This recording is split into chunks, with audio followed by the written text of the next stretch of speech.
L'Organisation des Nations Naciones Unies Unidas pour para la l'éducation, Educación, Education, Science and Culture.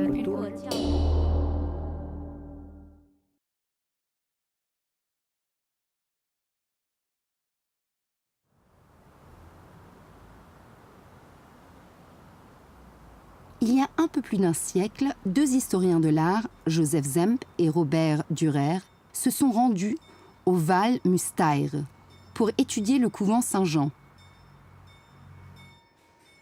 Ils sont passés devant les murs de l'église qui venait d'être repeint et à travers une petite porte, sont arrivés sous la charpente du toit. Ils ne s'attendaient pas à découvrir une merveille. La lumière de leur lanterne a révélé les fresques carolingiennes qui ont valu au couvent d'être inscrits en 1983 au patrimoine mondial. Il y avait longtemps que dans le village, on racontait que le monastère était plus ancien que ce que l'on pensait. En l'an 800, alors qu'il rentrait vers le nord, Charlemagne aurait été pris dans une tempête de neige sur le col de l'Umbrail. Dans la tourmente glacée, il aurait promis, s'il en réchappait, de fonder un monastère.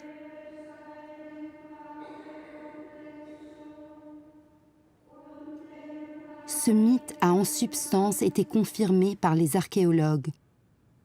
Après les deux guerres mondiales, les restaurateurs commencent à enlever une à une les couches de peinture les plus récentes.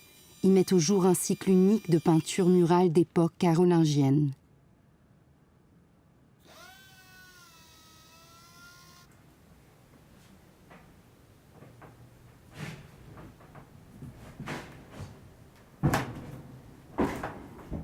Aujourd'hui, les peintures murales sont restaurées pour la deuxième fois.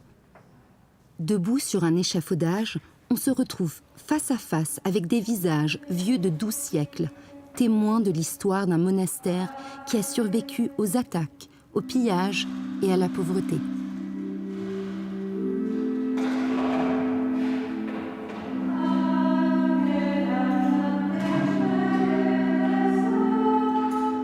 Cette histoire est inscrite dans chaque recoin du monastère, avec des éléments qui vont du haut Moyen-Âge jusqu'à l'époque baroque. Les périodes de construction les plus diverses se superposent. Et les fouilles continuent de nous réserver des surprises.